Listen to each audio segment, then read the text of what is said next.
Bonjour à tous, vous êtes sur Elric Studio Jeux de plateau. Nous nous retrouvons aujourd'hui pour la suite de notre partie de Paladin du Royaume de l'Ouest avec Cité des Couronnes. Nous entamons la cinquième manche en commençant par sélectionner à la fois une carte abbaye et un paladin, donc ce que j'ai déjà regardé hors caméra.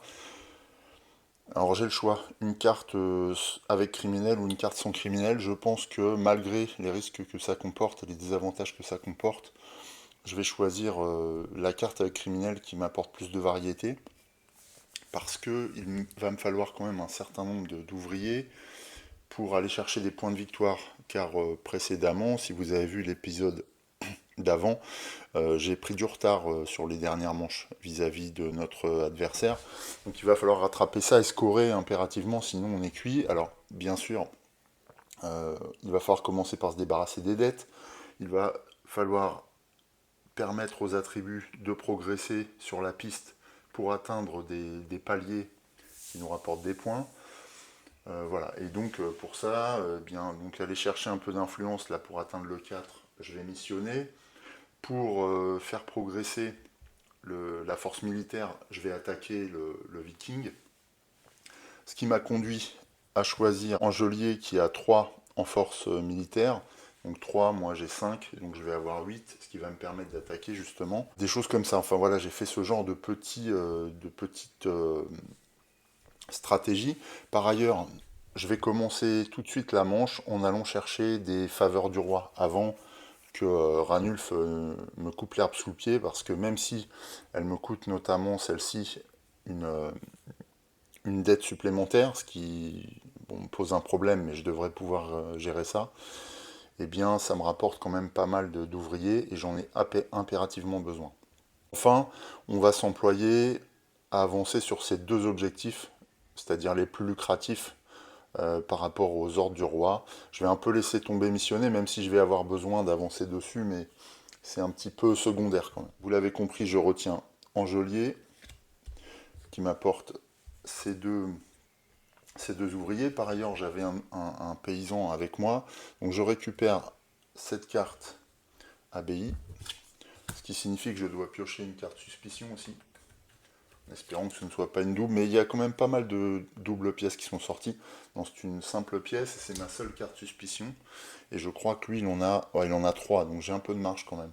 Je pouvais me permettre de faire ça. Donc ça me rapporte une pièce du trésor de l'église. Du côté de Ranulf, lui, il récupère cette carte avec 3 scouts et un paysan. Donc j'ai ajouté, pour atteindre le nombre de paysans requis, 4 paysans, puisque nous sommes à la manche 5, donc c'est 3 paysans plus le numéro de manche, donc ça fait bien 8 paysans. Je lui ai donné ces 8 ouvriers. Voilà. Il me reste simplement à voir comment je répartis les autres. Les autres paladins, je pense que je vais mettre fortifié dessus là. Je vais mettre euh, Yvon en dessous et je vais supprimer Gérin.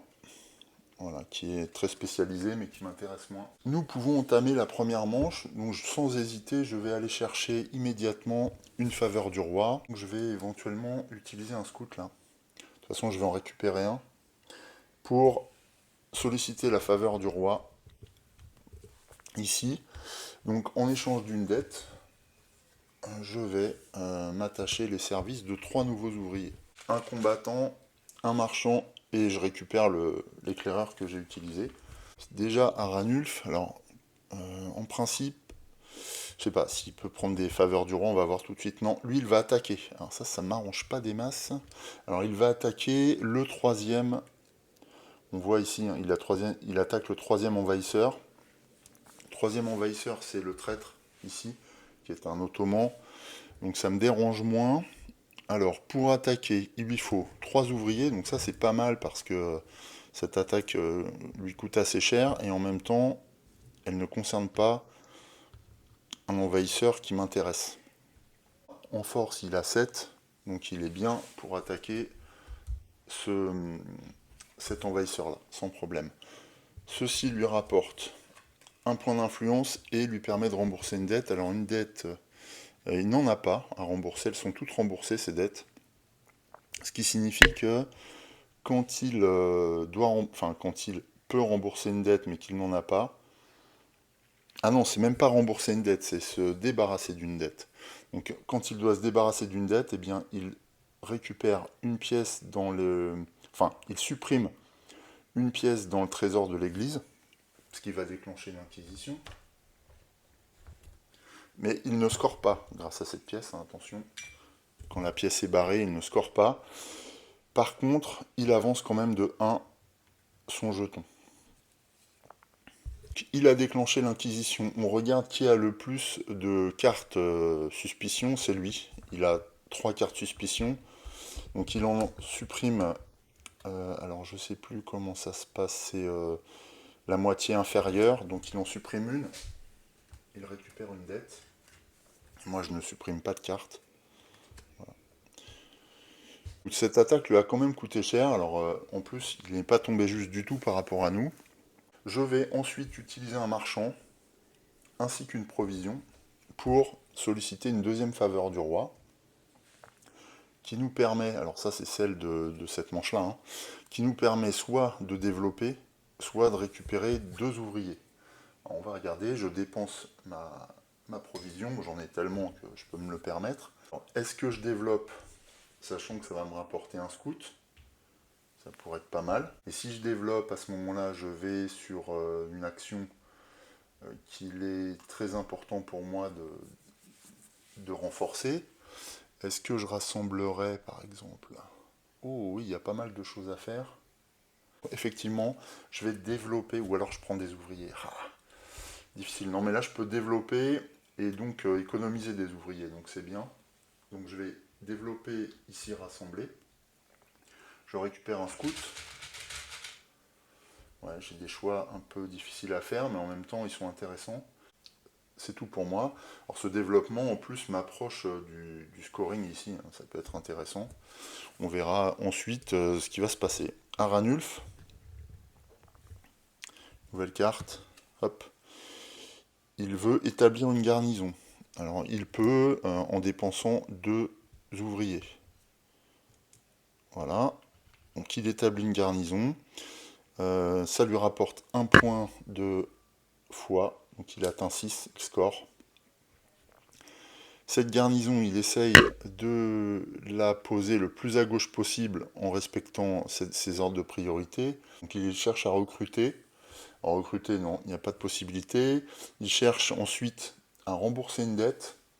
Alors il doit venir ici, rembourser une dette.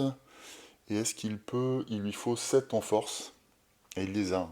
Il a bien 7 en force. Donc sa garnison va être placée ici.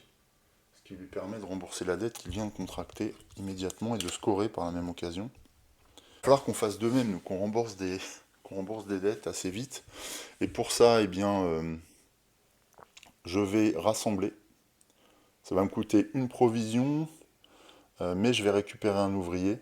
Donc c'est plutôt pas mal, surtout que ici, j'ai réduit le coût de rassembler. Donc là, je vais dépenser un scout et un ouvrier. Donc rassembler va me permettre de faire appel au diplomate, et je vais l'appeler ici, contre une provision. Voilà. Ok, super. Je gagne un point de diplomatie. Donc ça me rapproche du scoring. Alors diplomatie c'est en dessous.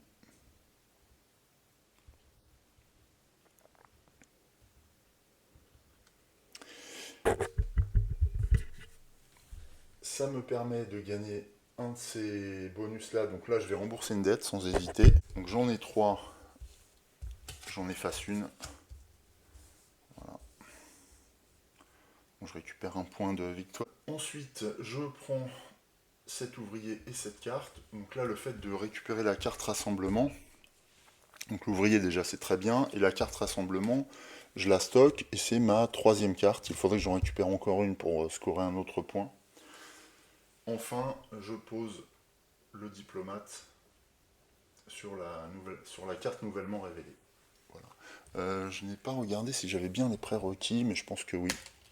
Il n'y avait pas de prérequis. Ah si, il y avait un en influence, mais je suis à 3, donc il n'y a pas de problème. Ok. Voilà, attention à ces petites contraintes là à respecter. Ah oui, tout à l'heure j'ai oublié. J'ai développé, je devais récupérer une provision. Il faut que je fasse attention aussi à tout ça. Voilà. Bon, c'est rétabli. Aranulf. Hop. Il veut convertir. Convertir, ça lui rapporte, ça lui coûte un ouvrier. Hop, allez, un villageois. Il va convertir avec, il a combien? 600 fois. Il cherche à convertir le troisième. Oh non, ah c'est pas vrai. Il cherche à convertir le troisième envahisseur, mais il est au-delà, et le troisième envahisseur n'est plus là. Donc il essaye de convertir l'envahisseur suivant. Il lui faut 600 fois, il les a, donc il va réussir à convertir le viking. Ça ne nous arrange pas du tout, il nous prend celui qu'on voulait. Convertir lui rapporte un point de force, donc il atteint le 9 en score. Et en plus, il pourra scorer ici grâce à ça, aux ateliers. Action suivante en ce qui nous concerne. Alors, est-ce que j'irai chercher... tiens, je vais justement utiliser une carte rassemblement, un rassemblement ici, en missionnant un scout pour recruter gratuitement. J'ai des scouts, hein. Ici j'en ai plusieurs. Donc là, hop, je n'ai pas d'autres dépenses à faire. Je vais recruter. À ce moment-là, je vais recruter gratuitement l'agent de recouvrement. C'est un recrutement de type ponctuel. Alors que celui-ci n'est pas un recrutement de type ponctuel, c'est un recrutement de type permanent. Mais c'est ce qui m'intéressait dans cet agent de recouvrement, puisque je peux gagner deux villageois. Donc voilà pour cette action.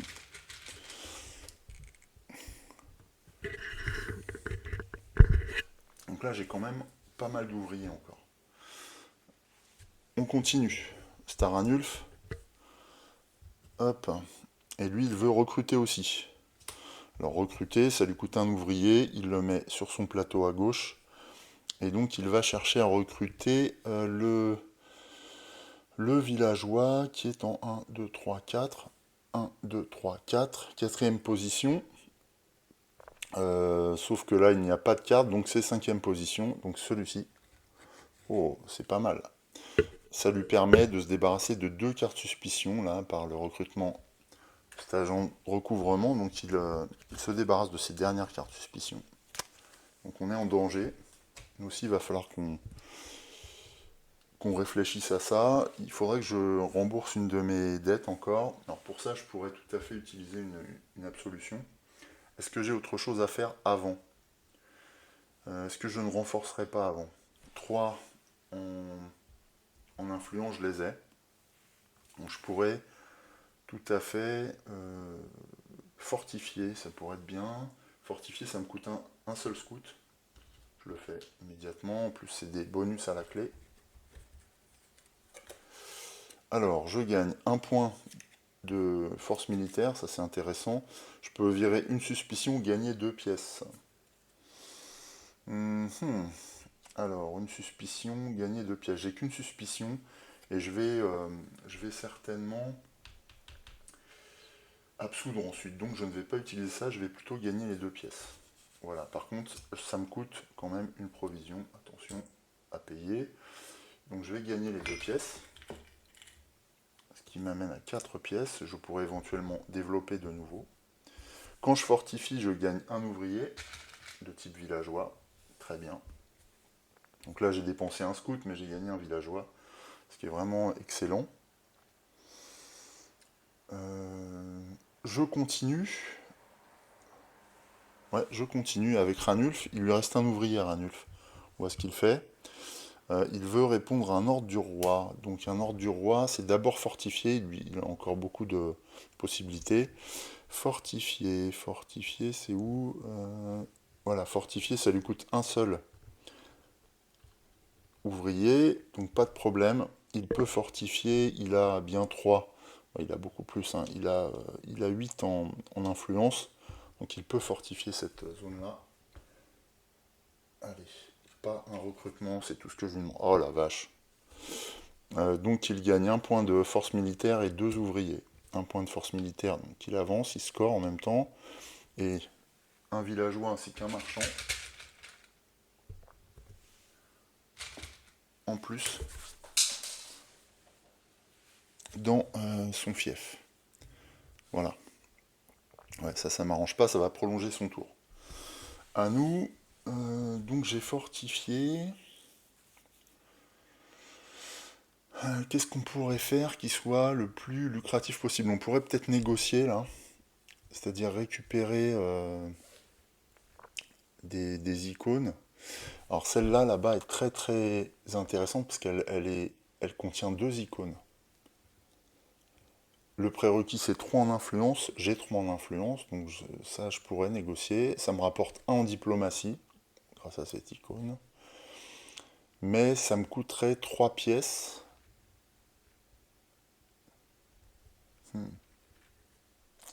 Ça me coûterait 3 pièces. Sinon, je peux ici me débarrasser d'une dette si j'attaque. Donc c'est peut-être ça que je vais faire, hein, parce qu'attaquer ne me coûte pas grand-chose, ça me coûte 2 ouvriers. En plus, ça me rapporte 2 pièces. Donc je vais attaquer.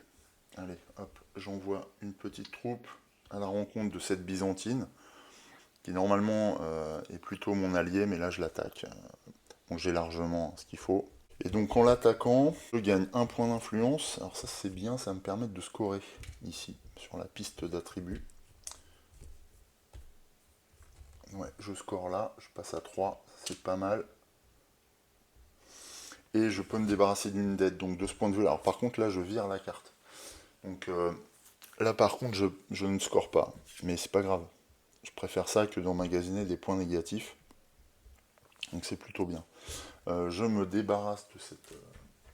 Ah non, je l'ai attaqué, donc je vais la mettre là. Maintenant, elle ne me rapportera pas de points. On continue avec Ranulf, puisqu'il a retrouvé des ouvriers. Donc, hop, il y va. Il veut absoudre. Alors, absoudre, ça lui coûte 3 ouvriers, il ne peut pas. Donc, cette fois, il prie. Quand il prie, on le sait, eh bien, il se débarrasse de tous ces gêneurs là pour refaire des actions. Côté droite. Et il mélange ses cartes. Hein, c'est ce que je redoute le plus. Mais il va lui rester un seul ouvrier, donc ça va limiter quand même. Voilà pour son action de prière. À moi, j'ai encore pas mal de monde. J'ai 4 pièges, j'ai bien envie de développer de nouveau, avant d'absoudre. Comme ça, je pourrais absoudre tranquillement. Ça pourrait être pas mal. Allez, je fais ça peut-être. Hein. Dépense un militaire et un paysan. Ainsi qu'à attaquer, me rapporter 2 pièces. Je les ai pas prises. Donc je vais les prendre. J'ai oublié. Et donc là, développer me coûte 4 pièces. Je prends cet atelier, je le mets sur absoudre. Ouais. Je gagne un marchand. Et comme j'ai développé, je gagne une provision. Très bien. C'est à Ranulf. Ah, c'est une faveur du roi. Donc il y va. Il prend la dernière. C'est 2 provisions plus une pièce du trésor que je n'ai pas réalimenté. Donc je vais le réalimenter tout de suite. Donc, je vais en laisser 4. On va considérer qu'il en prélève une. Alors là, il la prélève effectivement comme un gain. Donc c'est comme s'il il prélevait 3 ressources. Donc il va avancer de 6. 1, 2, 3, 4, 5, 6. Donc il a fait une fois le tour. Il progresse de 1 sur son attribut de diplomatie, ce qui lui permet de scorer 3 points. En revanche, il n'a plus d'ouvrier là. Il passera au prochain tour. On pourrait absoudre tout de suite. Ouais, on va le faire. Absoudre tout de suite, ça nous coûte 2 pièces. On les a. Ça nous rapporte un point de foi. Et puis, on peut utiliser cette jarre On va l'utiliser au remboursement d'une dette, ce qui fait que là on score. Et on peut effacer une suspicion comme ça. Ça c'est très bien, ça nous débarrasse totalement. Ranulf, lui, n'a plus d'ouvriers, donc il passe. Donc je défausse tous les ouvriers. Et c'est tout. Donc là on enchaîne vraiment, c'est trop bien. Alors il faudrait que je puisse fortifier de nouveau. J'ai assez de provisions, il me faut 5 en influence, par contre j'ai que 4. Alors comment je gagne de l'influence? Grâce à l'action missionner. Donc je vais missionner. Missionner par contre ça me coûte. Oh, j'ai plus ce qu'il faut. Mince. J'ai plus de scout. Est-ce qu'il y a un endroit où je peux gagner un scout? Sinon je vais être obligé de conspirer. Ah mince. Est-ce que je peux gagner de l'influence là-bas? Oui, là-bas je peux gagner de l'influence, c'est excellent. Si je dépense un marchand et une pièce, je peux gagner un point de diplomatie, un point d'influence. Ben je le fais. Ah, j'ai plus de pièces, mince. À ce moment-là, je dépense un ouvrier pour gagner une pièce. Voilà. C'était mon action. Ranulf ayant passé, je peux continuer. Ensuite, j'envoie un marchand négocier une influence là-bas, ici.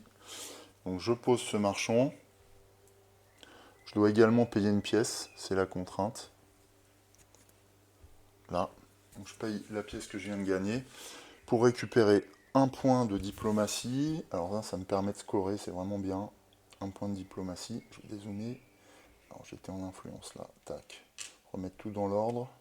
Un point de diplomatie, ainsi que un point d'influence. C'est ça qui m'intéressait principalement. Donc là je passe à 5 en influence.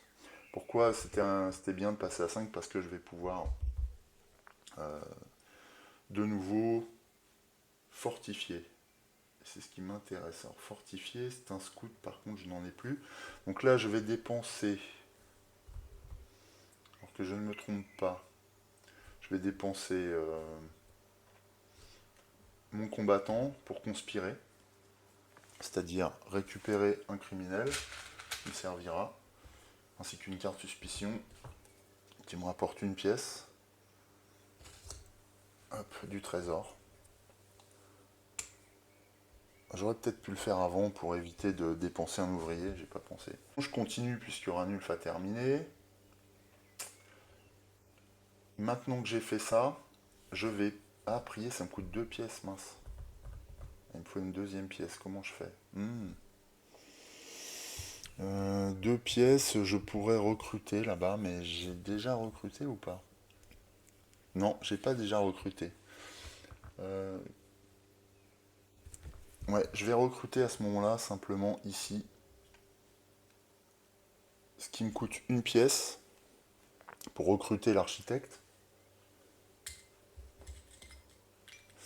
Et quand je recrute l'architecte, alors c'est vraiment un recrutement ponctuel, je gagne 2 pièces du trésor de l'église.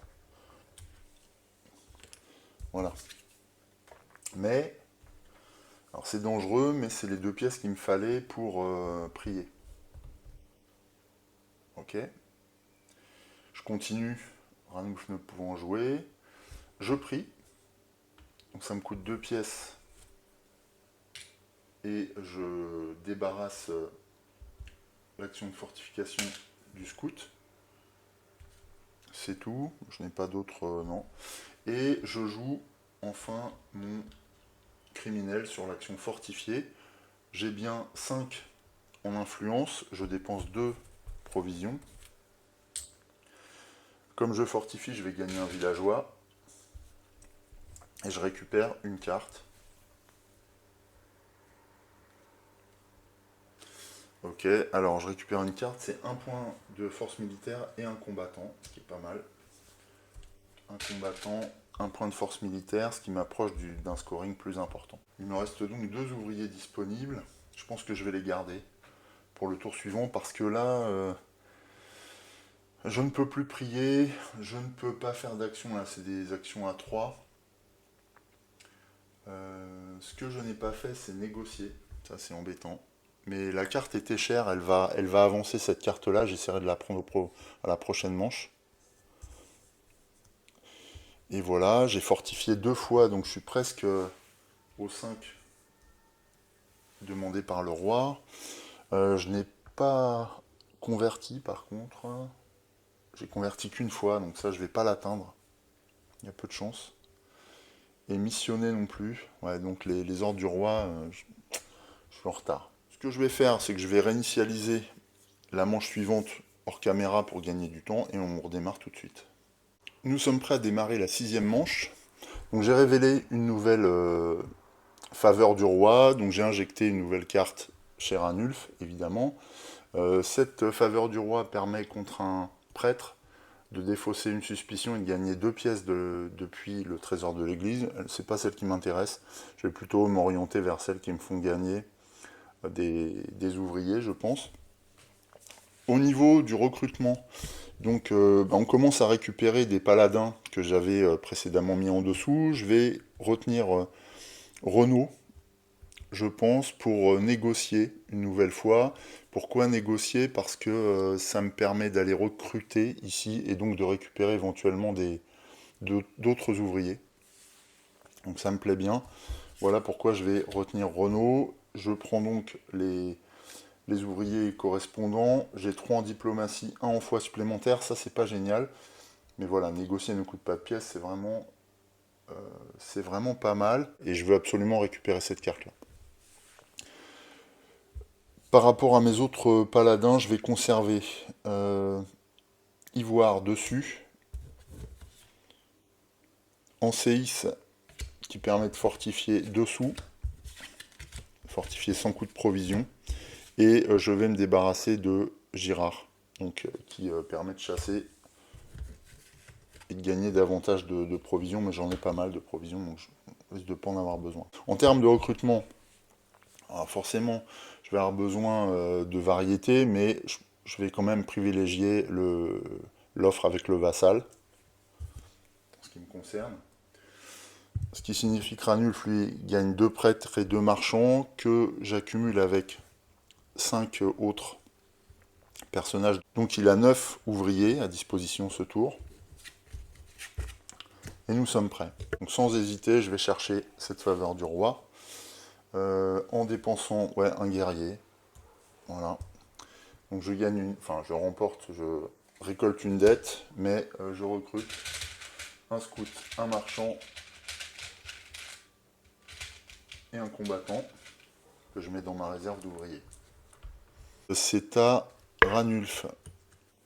Donc lui, il veut convertir. Alors convertir, pour lui, c'est facile, je crois. Convertir, ouais, voilà, ça lui coûte un ouvrier. Et c'est un ordre du roi, on le sait.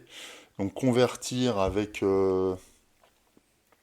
autant en foi, donc il a 600 fois, il peut convertir quand même pas mal. Il va chercher à convertir le premier adversaire, là, le premier envahisseur. Il faut 0 en foi. À quoi qu'il a dépassé. Donc non, c'est le deuxième qui va le chercher. Ah mince, ça m'arrange pas. J'aurais bien voulu le combattre, lui. Bon, bah donc il le récupère. Et en plus, il le convertit. Ah, par contre, il va pas trop scorer, du coup. Parce que c'est des points de scoring pour les recrutements. Mais donc, ça lui rapportera un seul point. Il se rapproche de l'objectif du roi, qui est de convertir, et donc des 6 points de victoire en fin de partie. C'est à nous, je vais envoyer un marchand, encore une fois, en dépensant une provision, soit recruter, soit développer. Alors développer, ça m'apporte une provision, et du coup, si je développe ici, ça me rapporte un point de victoire et un marchand. Où j'aurai intérêt à développer, peut-être à rassembler. Attaquer. Ah, attaquer, celle-ci est super intéressante. Ouh là là, c'est bien ça. Attaquer, ouais. Est-ce que j'ai de quoi... Après, j'ai de quoi attaquer, hein, quand même.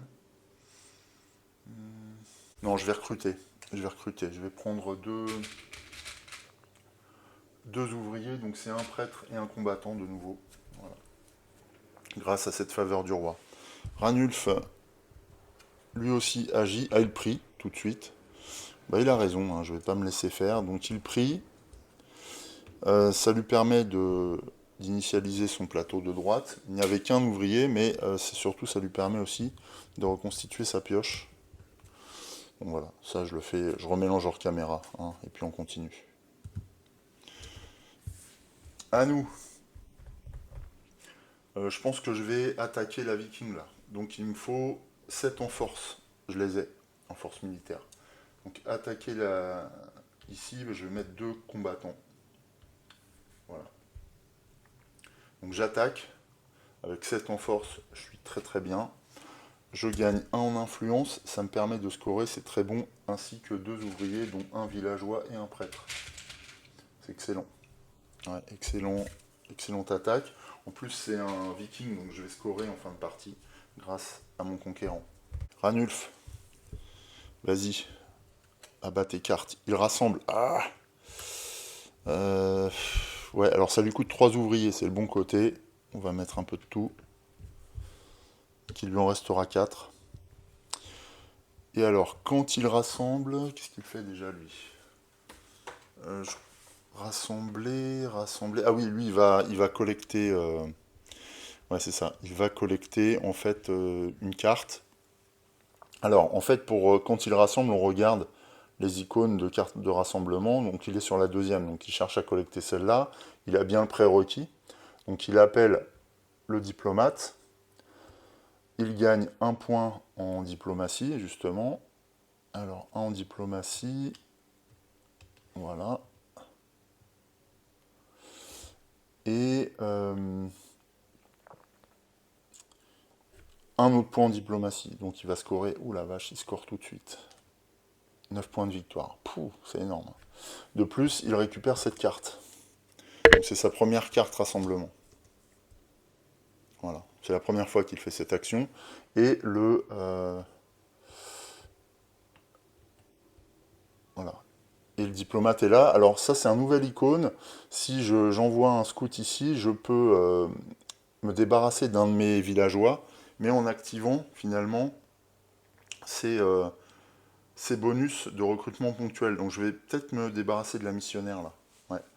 Ouais, ça m'intéresse du coup. Est-ce que j'ai ce qu'il faut? Ouais, j'ai un scout ici. Bah, je vais faire ça comme action. Ouais, je vais faire ça, tout simplement. Ça va me rapporter 2 ouvriers. Et ouais, allez, je fais ça. En plus, ça permet d'illustrer le propos. Voilà. Donc je gagne uniquement soit 2 pièces, soit le fait de congédier un de mes villageois. Donc elle me rapporte un scout et un villageois. Voilà, j'augmente un peu mes capacités en termes de ressources humaines. Par contre, voilà, je perds cette carte. Staranulf, de nouveau. J'aurais peut-être pas dû faire ça maintenant, mais faveur du roi, s'il veut. Ça me va bien. Faveur du roi, donc là, il ne les vise pas particulièrement, donc il prend la première disponible, donc il vient là. Voilà, avec un villageois. 3 ressources, alors là, il va déclencher l'inquisition, c'est le problème. Il avance de 2 sur sa piste. Et 2 provisions, donc il avance de 4. 1, 2, 3, 4. Ok. L'inquisition, en fait, elle va être en ma défaveur, puisqu'il me restait une carte suspicion. Par conséquent, je reprends une dette. Mais je réalimente, cette fois j'y pense, l'église. Et donc, voilà, on retrouve le trésor de l'église reconstitué. Ensuite à moi. Alors, je serais tenté... Alors, il faudrait... Combien j'ai de cartes rassemblement? J'en ai 3. Donc, je serais tenté de rassembler pour récupérer... ouais, je pourrais récupérer ça. Oh, j'aime beaucoup là. Donc, je vais faire ça. Je vais rassembler en envoyant un scout et un villageois faire l'action. Donc, rassembler me coûte une provision, puisque finalement, je déplace... Enfin, je demande au diplomate de se diriger vers l'ouest. Très bien. Ça me coûte une provision que je défausse. Je dois avoir 5 en combat, je les ai largement. J'ai 8.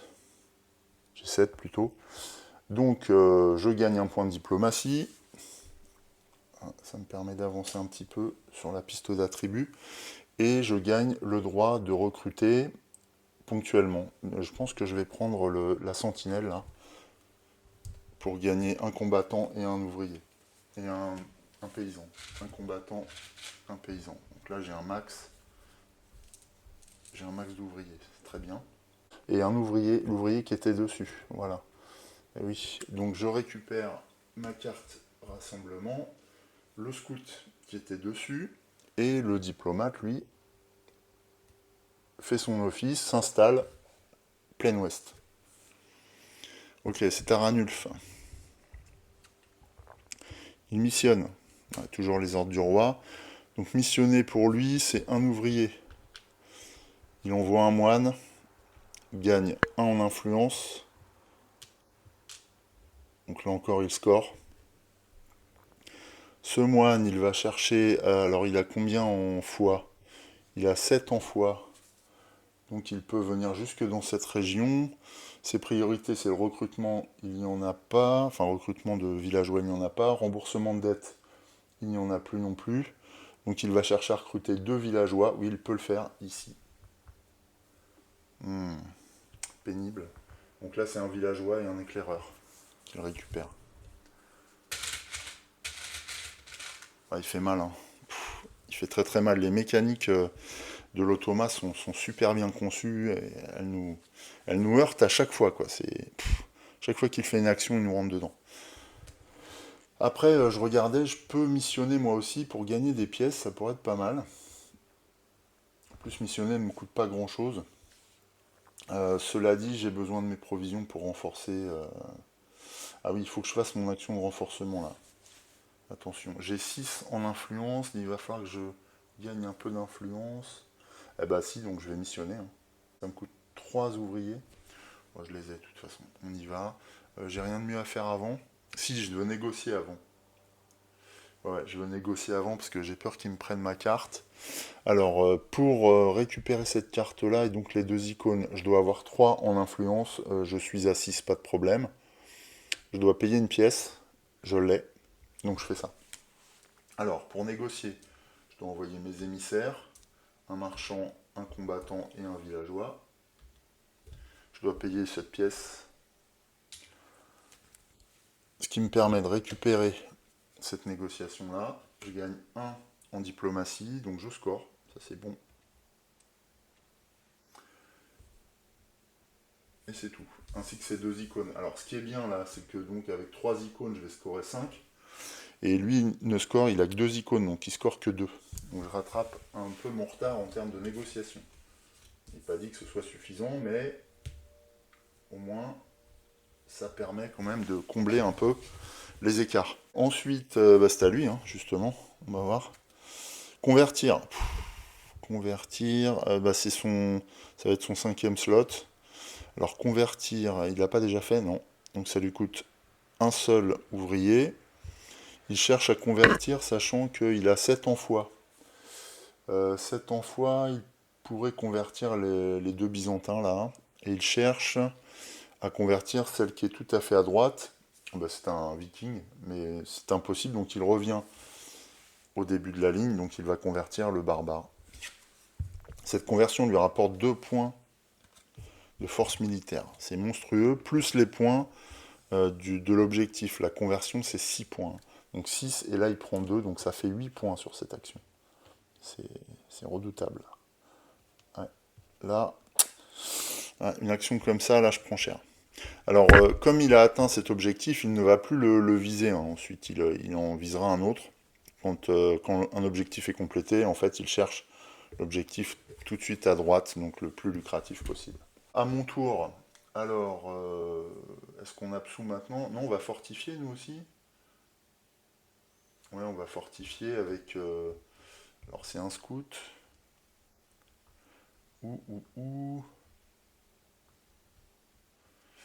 Ou alors, est-ce que j'irai pas... est-ce que j'irai conspirer, là? À quoi ça sert? Je récupérerai un bonhomme.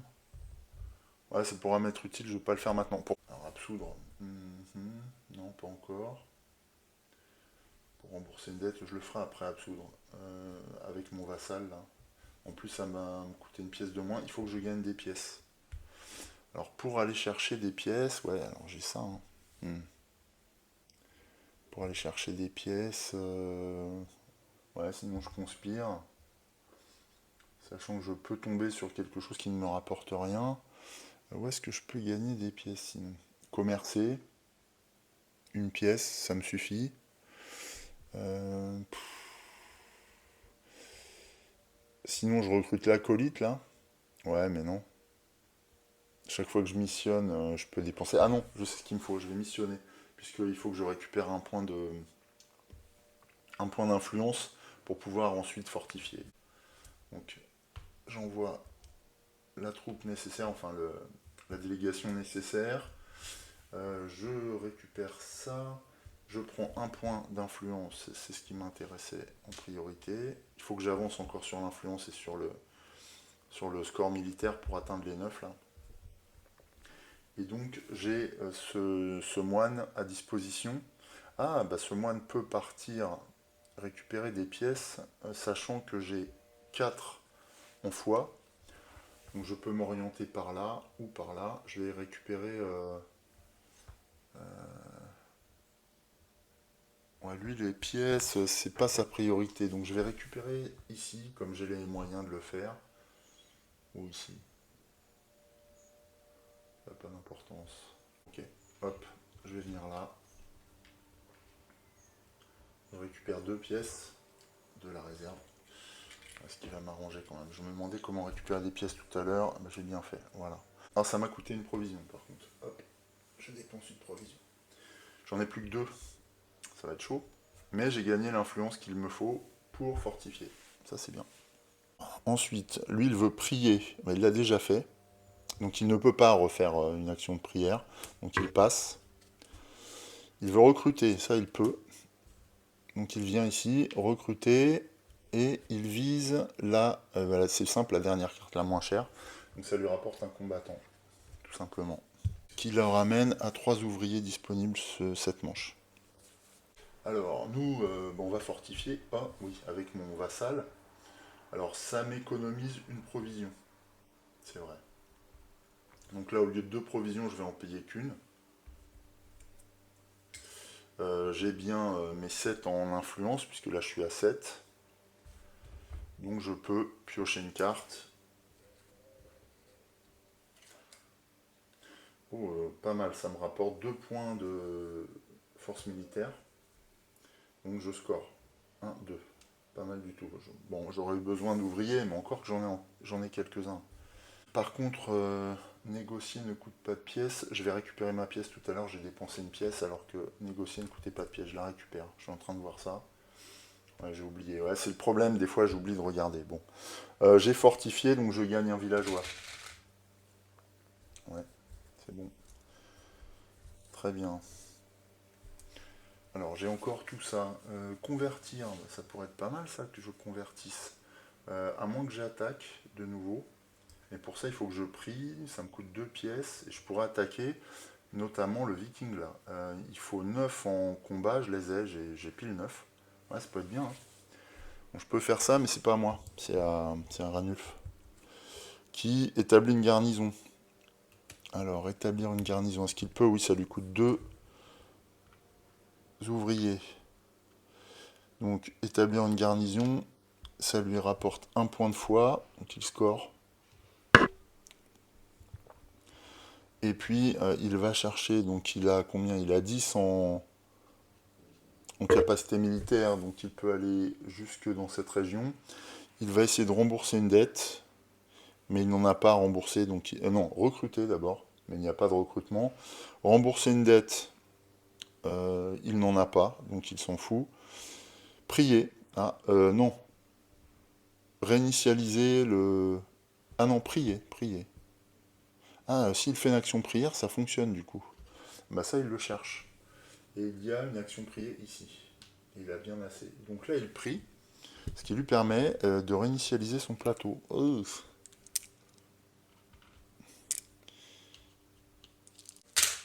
Ok, et de remélanger ses cartes. ça vous le savez, je le fais hors caméra. Il reste un ouvrier à Ranulf, et nous, il nous en reste quand même pas mal, donc c'est bien. Fortifié, j'ai atteint les objectifs, donc ça va. Ensuite, je pourrais faire quoi en termes d'objectifs? Je pourrais accomplir quoi? Missionner ou convertir? Le plus simple, c'est de missionner, donc je vais avoir besoin de provisions encore. Ouais, d'autant que... Ah non, c'est pas une action améliorée. Et l'autre, c'est convertir. Ah bah, convertir non plus, j'ai pas amélioré. Ah, c'est pas très malin ça de ma part. J'ai pas développé les actions liées aux objectifs du roi, c'est mal joué, je n'y ai pas pensé en fait. Bon, tant pis. Ce que je vais faire, c'est que je vais conspirer avec un combattant pour récupérer un criminel. Ça va peut-être me rapporter une pièce, ce serait bien. Oui, 2 pièces. Du trésor. Ok, parfait.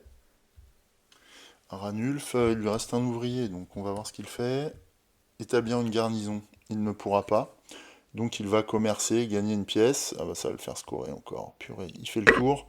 Donc là, son attribut le plus faible qui est en haut, le prioritaire, c'est l'influence. Donc il passe à 11. Ouais, il score à mort. C'est impressionnant. Moi, j'ai qu'un seul attribut à 11. Là, il faut que je les fasse augmenter. Bon, la foi, c'est mort, mais par contre, ces deux-là, je peux peut-être leur faire atteindre 9 quand même. Comment je fais pour faire progresser l'influence? Il faut que je missionne. Et là, missionner, ça nécessite de prier. Je peux peut-être développer avant. J'ai 4 pièces. Ouais, ça me rapporte un marchand. Ouais, c'est bien ça. Est-ce que je vais avoir besoin de combattants? Non. Donc, hop, j'envoie développer. Le recrutement, ouais, on verra après. Ah non, mon combattant, je vais m'en servir. Je vais envoyer un villageois, un autre villageois. Voilà. 4 pièces. Donc je développe de nouveau. À ce moment-là, je vais développer missionner. On facilite un peu les choses sur la dernière manche. Alors ouais, quand on développe une action qu'on a déjà fait, on enlève en fait l'ouvrier sur lequel on veut placer l'atelier, c'est tout. Je gagne un marchand. Un marchand. Voilà. Ranulf n'a plus d'ouvrier, donc lui, eh bien, il réinitialise son plateau, il passe. Et c'est tout. Alors j'ai toujours ces deux dettes là, donc il va falloir que je vienne chercher l'absolution, ce qui va me coûter 2 pièces. Négocier ne coûte pas de pièces, d'accord. Ouais, il va me falloir une pièce de plus. Alors où est-ce que je peux gagner des pièces? Là, en missionnant. Sauf que missionner, je l'ai déjà. Alors je vais... mais j'ai pas assez de pièces. Ah mince. Bon, je vais commercer, tant pis, je vais récupérer 3 pièces du coup. Je vais en avoir besoin de toute façon. 1, 2, 3. Ça me coûte un max, mais bon, tant pis. Ça m'amène à 4 pièces. C'est encore à moi, Ranulf ayant terminé. Je prie ici. Je dépense 2 pièces. Et ma prière me permet de libérer l'action de mission. Et là, je vais missionner à nouveau. Ce qui me coûte une provision. C'est le dernier là. Hop. Ça me rapporte un point d'influence, ce qui me permet de scorer. Et je vais à ce moment-là envoyer. Donc là, je suis à 4 en foi. Donc je vais récupérer les pièces ici. On en a besoin encore. C'est tout, il me reste un combattant. Est-ce que je recrute? Est-ce que je recrute Alors recruter, ça me permettrait de gagner un criminel. Ou alors de débarrasser d'une dette avec l'agent de recouvrement là. C'est pas mal aussi, mais je l'aime bien l'agent de recouvrement, maintenant j'aurais plus beaucoup l'occasion de m'en servir. Donc ouais, je vais recruter. Il coûte combien? Il coûte 2. Très bien, je dépense 2 pièces. Et je recrute cet agent de recouvrement. Ah tiens, comment ça se fait? Ah, j'avais oublié d'enlever ça. Ou alors j'ai pris 2 cartes, ouais, peut-être j'ai pris 2 cartes, c'est pas grave. Je vais la mettre... Bon, c'est pas grave, je la défausse. Tant pis. Donc, agent de recouvrement, je vire... Non, je dois me débarrasser carrément d'une dette. Et c'est tout. Ouais, comme ça limite quand même la perte de points. Je n'ai plus d'ouvriers. Ranulf non plus. Donc là, je passe. J'ai fait beaucoup d'actions encore. Ranulf aussi, hein, il a réinitialisé 2 fois son plateau, je crois. Ouais, donc là, les tours se densifient énormément, ça devient extrêmement intéressant. En plus, on a pu, petit à petit, on affine ses objectifs, ses stratégies, donc c'est vraiment très bien. Par contre, je pense que je suis en retard au niveau du score, donc bon. Mais toujours est-il que ça se passe pas mal, en tout cas en termes de déroulement de jeu, c'est vraiment plaisant. On a l'impression de faire plein de choses, et puis chaque tour s'enrichit, donc c'est vraiment une super sensation. Et cette montée en puissance est vraiment un des aspects les plus intéressants de Paladin, je trouve. C'est la fin de manche, donc nous allons atteindre la 7e et dernière manche, ce qui nous amènera à la fin de cet épisode et à la fin de la partie. Donc je réinitialise et puis on y va tout de suite sans plus attendre. C'est bon, on est prêt, donc j'ai enlevé tous les ouvriers des faveurs du roi, j'ai reconstitué l'offre des villageois, des négociations, des envahisseurs, j'ai pris mes bonus, j'ai aussi récupéré la provision que j'avais oublié de prendre quand j'ai développé. J'ai révélé les 2 cartes abbayes, donc on se retrouve avec une offre vassale ou variée, les deux sont bien en fait. Et je me retrouve aussi avec les 4 derniers paladins dont je disposais, donc là j'ai vraiment tous ceux que j'ai mis de côté. Je pense que en séis, fortifié ne coûte pas de provision, je peux le virer, j'en ai pas besoin. Missionner ne coûte pas de provision, sachant que j'en ai 2. Euh, c'est bien. Alors, ce qui me plaît dans missionner ne coûte pas de provision, c'est que j'ai ces deux ouvriers-là, un prêtre et un scout. Et missionner ne coûte pas de provision. Missionner, là, ça va me coûter 2 provisions. Après, je les ai les 2 provisions. Mais si je veux missionner 2 fois, j'atteins quand même le score de 4. Plus 2, ça fait 6. Ah. Ouais, c'est quand même à réfléchir, ça. Après, des provisions, je peux aller chasser hein, pour en récupérer. Le vassal, si je le prends, ça me rapporte, enfin, ça me fait économiser une pièce. Ça peut être bien aussi. Mhm. Il va falloir absoudre, mais j'ai des pièces justement. Tout ça va me coûter 2 pièces. Ça va me permettre de me débarrasser d'une dette encore. Enfin, de rembourser une dette et une carte suspicion. Ça va peut-être falloir que je le fasse d'entrée de jeu. Pour être tranquille. Bon voilà, grosso modo, fortifier je le ferai plus. Développer, je sais pas. Je pense pas que je le fasse non plus. Par contre, je vais attaquer. Je vais aller chercher le viking là, sachant que j'en ai un deuxième là. Donc je vais essayer de récupérer les deux. Ah oui, en plus. Ouais, donc je vais attaquer, je pense, dans un premier temps. Alors ça me dit pas ce que je fais là. Missionner ne coûte pas de provision. Absoud ne coûte pas de pièces. Non, lui j'en ai pas besoin, je peux le remettre là. Sinon je prends Astolfo qui me rapporte 4 villageois quoi. Et je me débrouille. Ouais, allez, ah ouais, mais j'ai plus les 3 points de foi. Lui il avait quoi?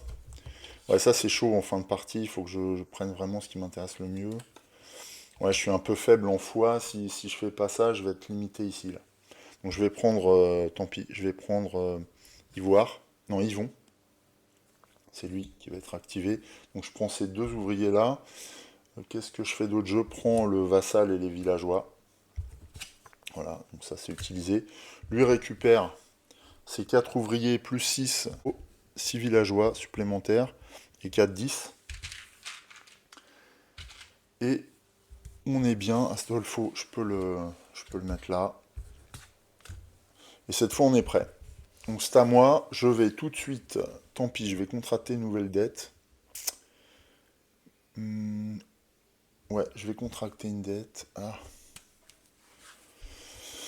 En fait, là, ces 3 faveurs m'intéressent, quoi. Ouais, donc j'hésite pas. Je vais contracter une dette. Hop, pour récupérer 3 ouvriers. Parce que là, je suis un peu limité en ouvriers. Donc j'ai une autre dette. C'est 6 points en moins, là. C'est pas bon, ça. Un marchand, un éclaireur, un combattant. En plus, dans mon contingent. Ok. C'est à Ranulf. Alors, lui, il va absoudre. Il n'a pas fait beaucoup cette action. Ça lui coûte 3 en plus. Vas-y, on va mettre un prêtre avec. Et 2 villageois. Donc, quand il absout, il gagne 1 en foi. Il peut se débarrasser d'une carte, mais il n'en a pas. Donc, il avance en vidant petit à petit le trésor. Il peut rembourser une dette, il n'en a plus. Il peut machin. Donc, pareil. Il revide encore une fois le trésor de l'Inquisition et progresse de 1. Voilà, donc là, je retourne 7 en fort. C'est tout pour lui. Ok, à moi. Alors, est-ce que j'enverrai pas un prêtre? Ouais, mais alors j'en ai qu'un prêtre, c'est pas bon ça. Ah, je vais absoudre. Bah oui, c'est ça que je vais faire. Je vais absoudre maintenant, ça me coûte 2 pièces. Hop, donc 2 pièces. Missionner ne coûte pas de provision. Ouais. Absoudre coûte 2 pièces. Je gagne 1 point de foi, donc je suis à 5. Et je peux. Alors je vais rembourser une dette. Tac. Et me débarrasser d'une carte suspicion. Ouais, parce que là, l'Inquisition me ferait mal à ce niveau de la partie. Et c'est tout. Je suis bon là, au niveau de l'absolution. Voilà pour mon tour. À lui. Alors, il veut activer une faveur du roi. Il vise laquelle? Alors, on regarde les cartes vertes hein, quand il a la possibilité. Donc, c'est la deuxième. Donc, en fait, il vient là. Donc, il active hein, avec un prêtre. C'est 3 ressources. Donc, il avance de 6. 1, 2, 3, 4, 5, 6. Et parmi les ressources, il y a une pièce du trésor de l'église. Donc, il déclenche une inquisition. Je n'ai plus de suspicion, lui non plus. Donc, personne n'est inquiété. Mais l'église se débrouille pour reconstituer son pécule. Ouais. L'Inquisition l'aura rapporté malgré tout, mais pas auprès de nous, quoi, c'est tout. C'est auprès d'autres fiefs, d'autres seigneurs. Ah, moi, alors, je vais attaquer, oui. Entre un scout et un combattant, j'ai 9 en attaque, donc moi je vais chercher... Je prends le barbare.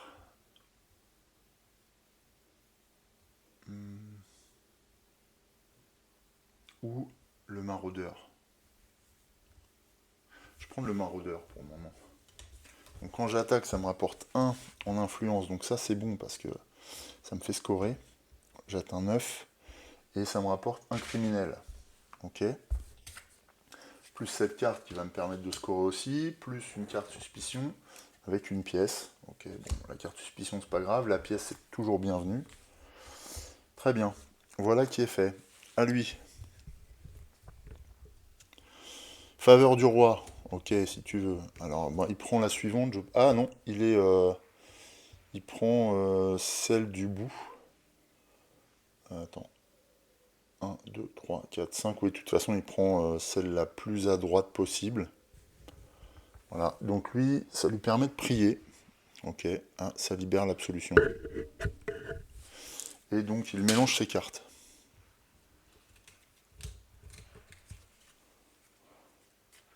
Voilà. C'est fait. Bon, ça ne lui consomme pas beaucoup de points.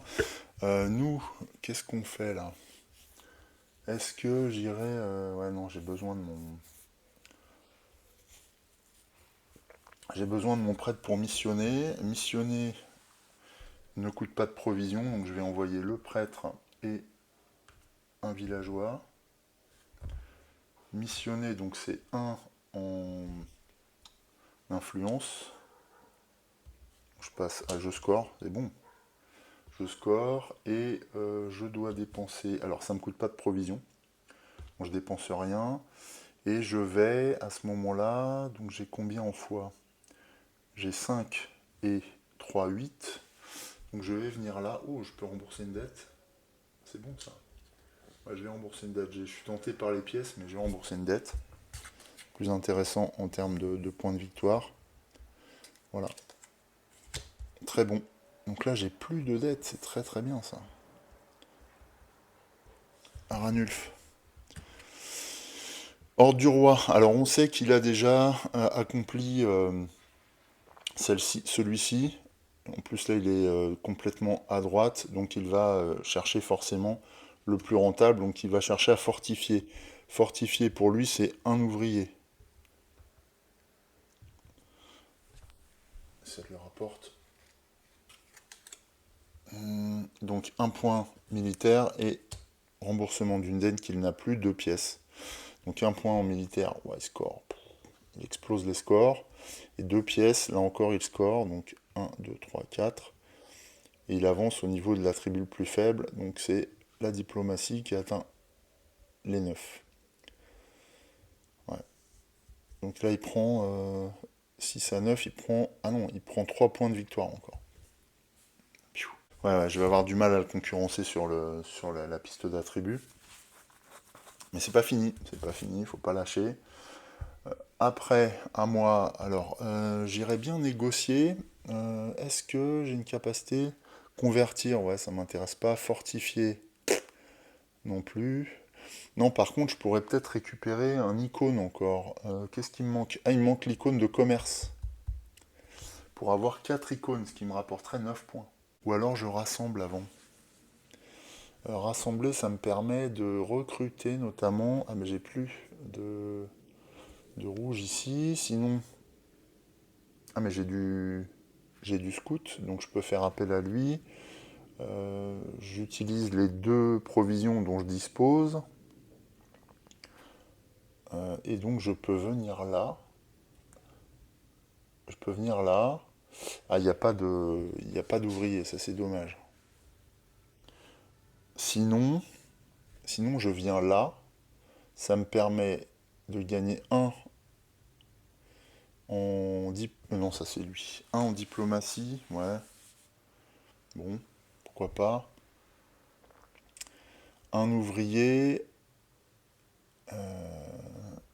plus 2 ouvriers si je congédie la gardienne. Ça peut être pas mal aussi. Ouais, j'ai pas mal d'options là en fait. Bon, je sais, grâce à mon vassal, je vais recruter. Donc normalement, je voudrais bien recruter l'abbé là. Il coûte 3. 3, donc je vais dépenser 2 parce que j'ai le vassal, donc ça me coûte une pièce de moins. Ce qui fait que je récupère 2 ouvriers, dont un prêtre et un villageois. Je vais faire ça. Maintenant, j'ai plus de pièces, mais je peux en récupérer des pièces après. Ensuite, je vais rassembler, je pense. Ouais, avec ça, je rassemble. Donc, ça me coûte une provision pour venir ici. Une provision, ouais. Je dépense cette provision-là. Et je récupère, donc il fallait 5 en influence, je les ai largement. Je récupère 1 point en diplomatie. Je monte là. Ainsi que, alors soit 2 pièces, soit défausser un gardien, le gardien là, pourquoi pas. Ouais, bah je vais défausser le gardien, ça me donne des ouvriers. Donc, un marchand, un villageois. Bon, j'ai pas de pièces, mais grâce au marchand villageois, je pouvais en récupérer, donc c'est bien. C'est à Ranulf. Je me suis pas trompé là, j'ai pas joué 2 fois. Non, c'est bon. Hop, à lui, il veut absoudre. Bon, très bien. Il y a des choses à se faire pardonner. Alors bon, il va marquer, hein, pas se leurrer. Il lui faut 3, il a 9. Il gagne 1 point d'influence, 1 point de foi supplémentaire, donc il score.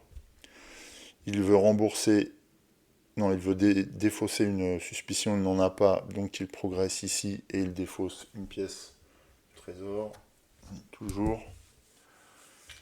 Et pareil, rembourser une non plus, défausser non plus, donc c'est pareil, il avance et il vire une pièce du trésor. Il en reste deux. C'est tout. Et il lui restera un seul ouvrier dans cette manche. Est-ce que moi je vais négocier maintenant. Mais négocier... Ah si j'ai le bleu, donc je vais faire ça. Ouais, ça je vais scorer. Donc je négocie. Négocier... Ah si ça... Ah mince, ça me coûte des pièces, je ne les ai pas. Il me faut une pièce. Qu'est-ce que j'envoie? Je vais envoyer ici pour récupérer la pièce. Voilà. C'est à Ranulf. Ouais, je voulais négocier, mais je le ferai après. Ranulf, il fortifie. Ça va lui... Ah non, il va... Est-ce qu'il va pouvoir... Non, il ne peut pas parce qu'il l'a déjà fait. Donc il recrute. Bing. Et il cherche à recruter la 1, 2, 3, 4, 5e carte. 1, 2, 3, 4, 5. Donc c'est la missionnaire qui lui permet de prier, donc de réinitialiser son plateau, mais ça n'a aucune importance parce que ça ne lui donnera pas d'autres ouvriers. Et donc, théoriquement, il remélange ses cartes, je vais juste les remettre dessus. Voilà, c'est tout. Il n'y aura plus d'ouvriers, ça aussi. Bon, voilà, s'il n'avait pas pu, il aurait gagné un ouvrier, mais ce n'est pas le cas. Très bien. Ensuite, c'est à nous, du coup. Alors, moi, j'ai récupéré ma pièce. Cette fois, je vais pouvoir négocier.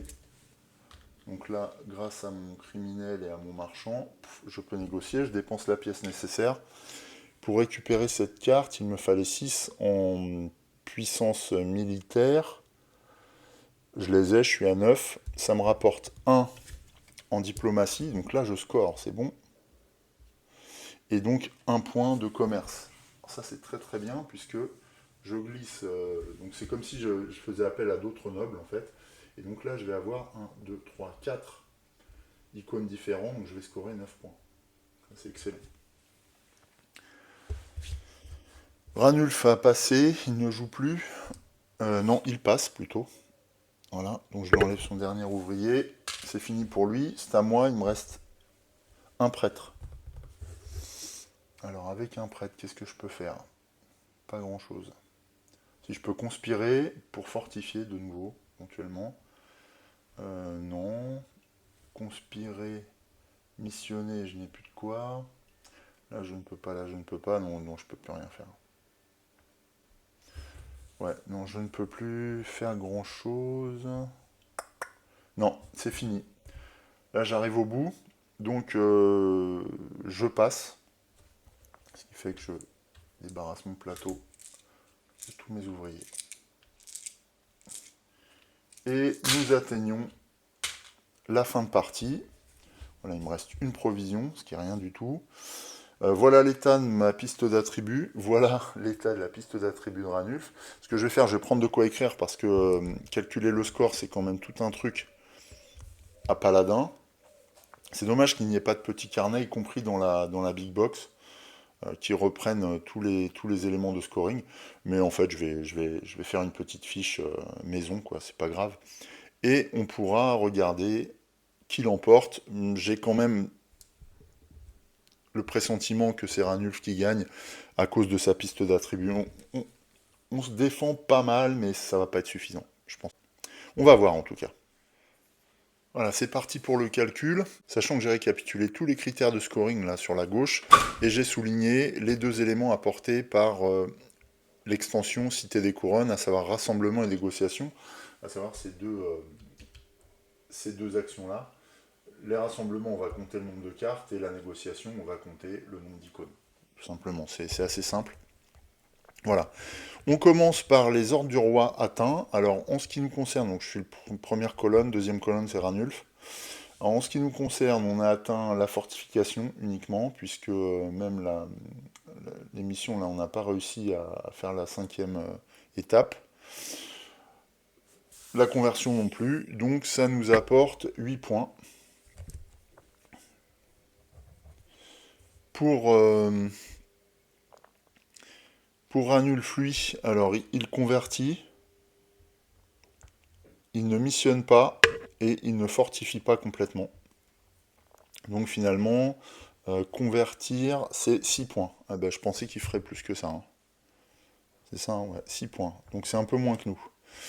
Au niveau des attributs, par contre, là, il va nous faire très très mal. On va commencer par lui. Donc 16 points pour la force militaire, plus 13 en foi, donc on est déjà à 29, plus 22, c'est-à-dire 11 plus 11, pour diplomatie et influence. Donc j'ai dit 29 et 22, ça fait 51.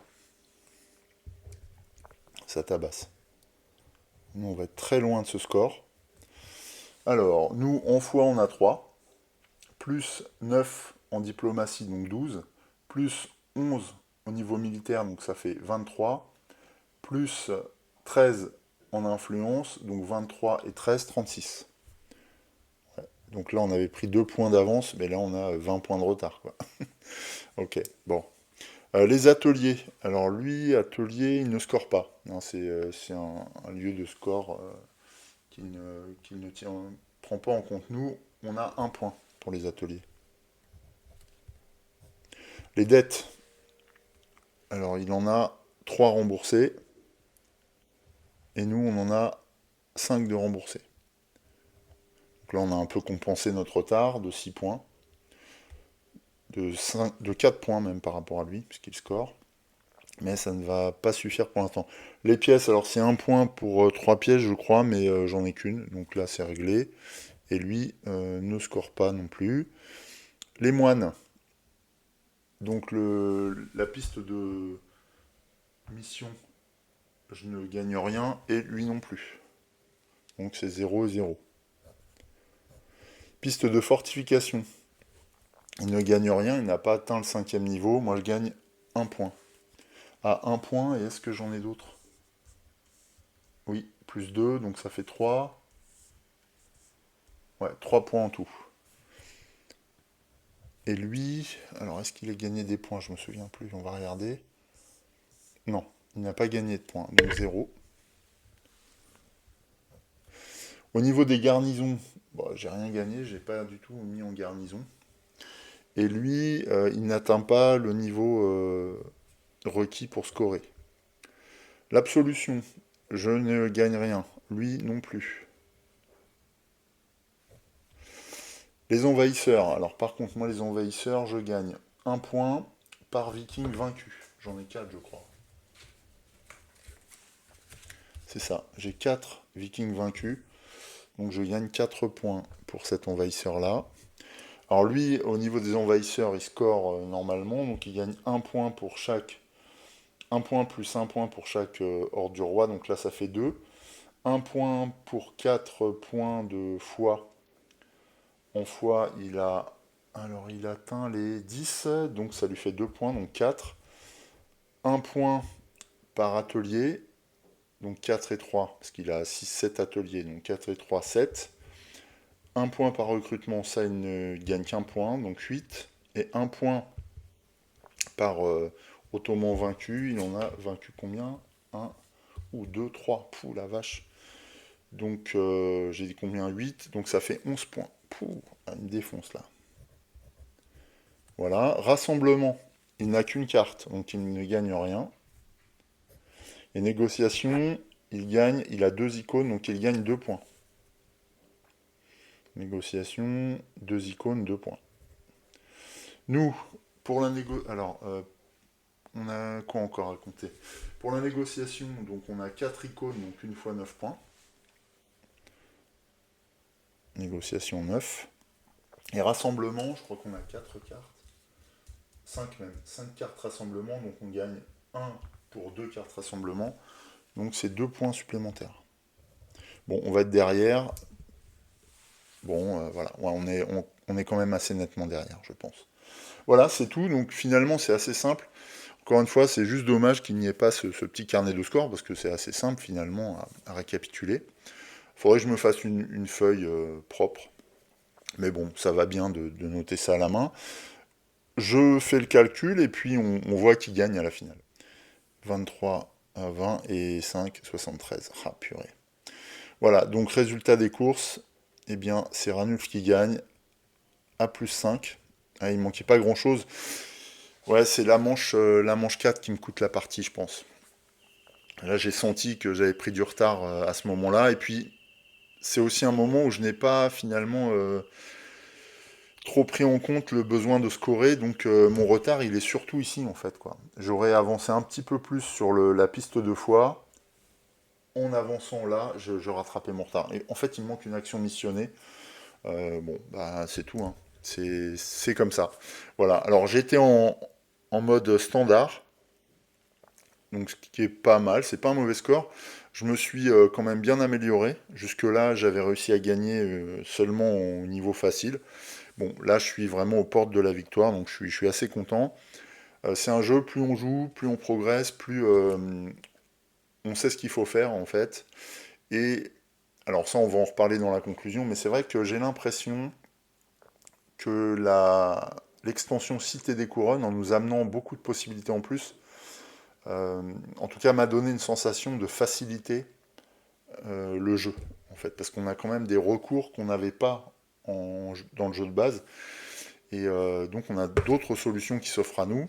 Alors bien sûr, il faut les gérer, faut adopter des stratégies qui nous permettent de réduire les coûts, mais toujours est-il que j'ai l'impression que ça lisse un petit peu la difficulté. On en reparle tout de suite en conclusion sur le jeu, donc je vais vous donner mes impressions, et puis voilà, les points forts, les points faibles que j'ai identifiés, mais en me focalisant uniquement sur l'extension Cité des Couronnes. Je ne vais pas revenir sur l'intégralité du jeu, bien sûr.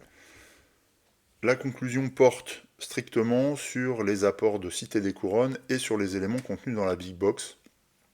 D'abord les points positifs. Alors ça va être assez rapide malgré tout, parce que s'agissant que des extensions, on ne va pas revenir sur les éléments du jeu de base.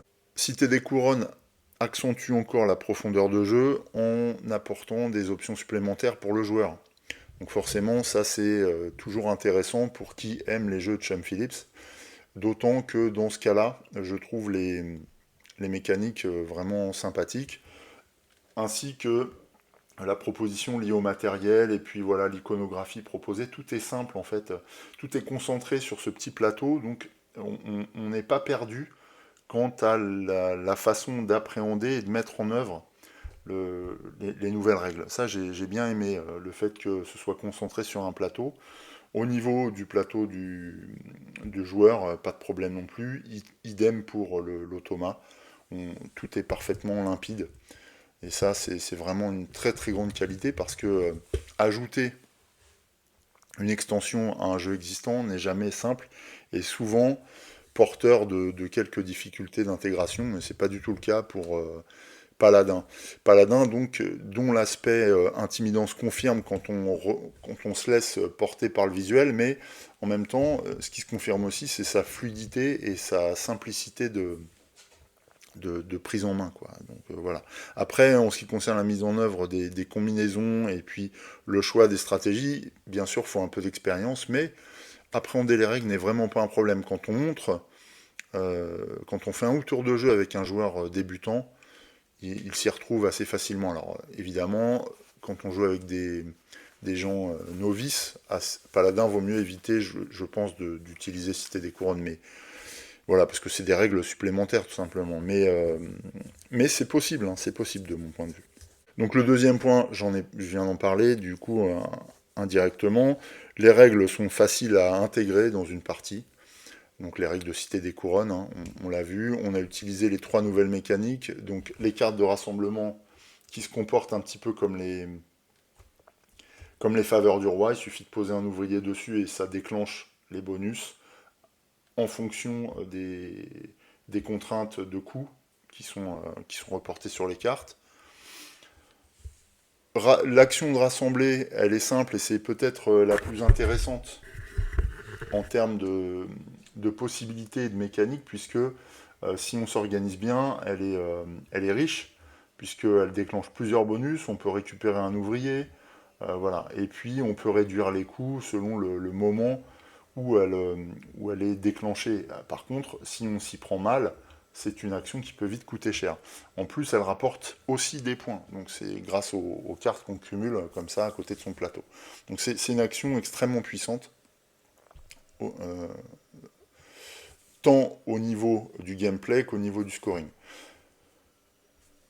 L'action négociée, elle est très très importante au niveau du scoring, on l'a vu. Aller chercher des, euh, des icônes, ce qui thématiquement n'est pas formidable, même si on voit dans le livret de règles que Sean Phillips compare ça à aller chercher différents types de nobles pour se les rallier. Bon, mais quoi qu'il en soit, pour scorer, c'est important. Maintenant, on oublie un peu l'aspect thématique, je dois dire. C'est un petit peu la limite de cette action-là. Il y a une action qu'on n'a pas du tout faite, qui est l'action du haut des cartes, qui consiste finalement à faire appel à d'autres nobles pour que eux agissent en notre nom. C'est-à-dire que là, par exemple, si on avait pris cette carte-là, on aurait pu demander aux nobles de missionner, donc ça nous aurait peut-être permis de débloquer le cinquième palier. Pour ça, il faut respecter les contraintes, ici, notées à gauche, et en plus de nous permettre de déléguer une action, ça nous permet aussi de compléter un niveau d'attribut qui serait insuffisant. Là, dans ce cas-là, par exemple, il nous aurait fallu, je ne sais plus combien en attribut, selon les emplacements, et donc ça renforçait notre niveau de foi, quoi. Là, on passait de 5 à 9. Donc ça, c'est une action qui est intéressante, mais qui est plus mécanique, du coup, qui rapporte moins de points de victoire, mais qui peut débloquer certaines situations ou nous permettre d'atteindre un objectif tel qu'il est. Donc là encore, de nouvelles options de jeu. Et c'est le gros apport de cette boîte Cité des Couronnes. Dernier aspect, là encore je l'ai déjà évoqué, ce sont des mécaniques extrêmement bien conçues, donc des règles bien léchées, il n'y a aucune difficulté d'interprétation, que ce soit pour jouer en tant que joueur humain ou avec le PNJ, enfin l'automa plutôt, qui va utiliser en plus les mêmes nouvelles actions que nous, sans que cela nous pose le moindre problème en matière d'interprétation. C'est vraiment très très bien, et en plus il score fort. Donc de ce point de vue-là, les nouvelles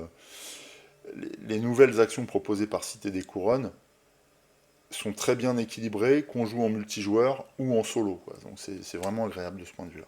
Au niveau des points plus négatifs, le Cité des Couronnes a tendance à allonger un petit peu les parties d'un jeu qui est déjà qui souffre déjà de la longueur de ses parties pour certains joueurs. Alors, bon, personnellement, j'ai pas vu le temps passer. C'est-à-dire que moi, plus on avance, plus le jeu s'intensifiant et plus la montée en puissance se fait ressentir, moins je ressens la durée des manches. Maintenant, au niveau de l'horloge, ce qui est clair, c'est que les manches prennent de plus en plus de temps, puisqu'on fait de plus en plus d'actions, on a de plus en plus d'ouvriers, de plus en plus de ressources, plus en plus de solutions, donc on prend plus de temps. Là, je crois qu'on est sur une vidéo en durée de partie pure qui est de 1 h 30, alors que sur les manches précédentes, on était sur des vidéos d'1 heure. Donc on voit que la durée s'accentue.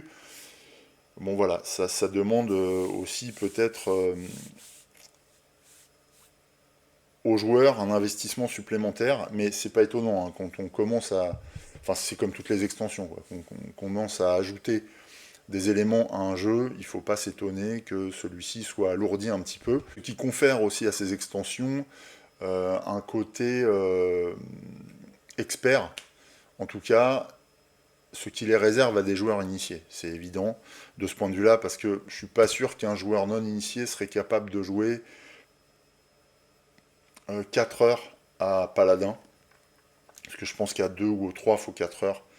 Et voilà, donc c'est quand même un jeu qui demande un vrai investissement. Après, quand ça plaît, encore une fois, moi je n'ai pas vu le temps passer, mais bon, ça je ne l'ai pas expérimenté, donc c'est vrai que voilà, je resterai quand même sur cette idée d'allongement des parties déjà longues de Paladin. Bon, après, à voir si pour vous c'est un avantage ou un inconvénient, ou que ça vous est indifférent. L'autre aspect difficile, qui est à la fois lié à l'extension mais aussi à la nature du jeu, c'est le fait qu'on a encore besoin davantage d'espace pour poser les nouveaux plateaux, les cartes, etc. Là, on est vraiment sur un jeu phénoménal, quoi, on le voit, hein. Et comme il y a des cartes partout, sur, autour, en dessous, au-dessus des plateaux, on n'a pas vraiment le choix. Et encore là, j'ai verticalisé les rangées supérieures du plateau principal. Mais sinon, j'aurais... Enfin là, j'ai du mal à poser ma caméra.